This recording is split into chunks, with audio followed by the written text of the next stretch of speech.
بسم اللہ الرحمن الرحیم۔ حضرت داؤد علیہ السلام کی قوم کے 70,000 آدمی عقبہ کے پاس سمندر کے کنارے ایلا نامی گاؤں میں رہتے تھے، اور یہ لوگ بڑے فراخی اور خوشحالی کی زندگی بسر کرتے تھے۔ اللہ تعالیٰ نے ان لوگوں کا اس طرح امتحان لیا کہ ہفتے کے دن مچھلی کا شکار ان لوگوں پر حرام فرما دیا، اور ہفتے کے باقی دنوں میں شکار حلال فرما دیا، مگر اس طرح ان لوگوں کو آزمائش میں مبتلا فرما دیا کہ ہفتے کے دن بے شمار مچھلیاں آتی تھیں اور دوسرے دنوں میں نہیں آتی تھی۔ تو شیطان نے ان لوگوں کو یہ حیلہ بتایا کہ سمندر سے کچھ نالیاں نکال کر خشکی میں چند حوض بنا لو، اور جب ہفتے کے دن ان نالیوں کے ذریعے مچھلیاں حوض میں آ جائیں تو نالیوں کا منہ بند کر دو، اور اس دن شکار نہ کرو بلکہ دوسرے دن آسانی کے ساتھ مچھلیوں کو پکڑ لو۔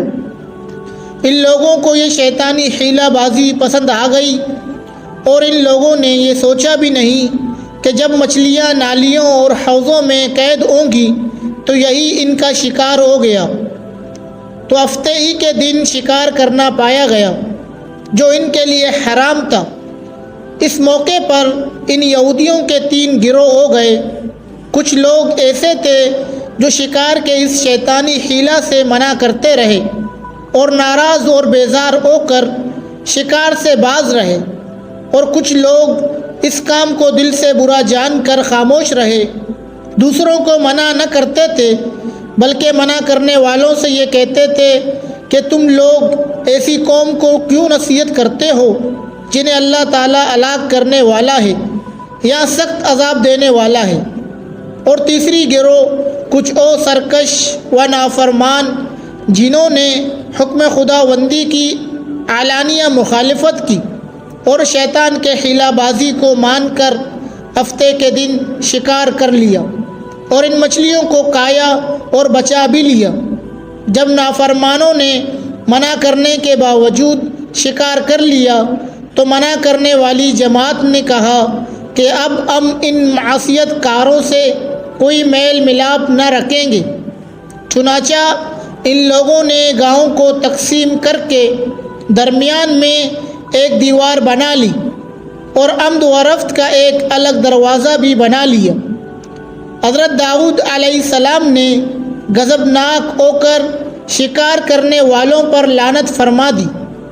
اس کا یہ اثر ہوا کہ ایک دن خطا کاروں میں سے کوئی باہر نہیں نکلا، تو انہیں دیکھنے کے لیے کچھ لوگ دیوار پر چڑھ گئے تو کیا دیکھا کہ وہ سب بندروں کی صورت میں مسک ہو گئے ہیں۔ اب لوگ ان مجرموں کا دروازہ کھول کر اندر داخل ہوئے تو وہ بندر اپنے رشتہ داروں کو پہچانتے تھے اور ان کے پاس آ کر ان کے کپڑوں کو سونگھتے تھے اور زار و قطار روتے تھے، مگر لوگ ان بندر بن جانے والوں کو نہیں پہچانتے تھے۔ ان بندر بن جانے والوں کی تعداد 12,000 تھی۔ یہ سب 3 دن تک زندہ رہے اور اس درمیان میں کچھ بھی کھایا پیا نہیں، بلکہ یوں ہی بھوکے پیاسے سب کے سب ہلاک ہو گئے۔ شکار سے منع کرنے والا گروہ ہلاکت سے سلامت رہا، اور صحیح قول یہ ہے کہ دل سے برا جان کر خاموش رہنے والوں کو بھی اللہ تعالیٰ نے ہلاکت سے بچا لیا۔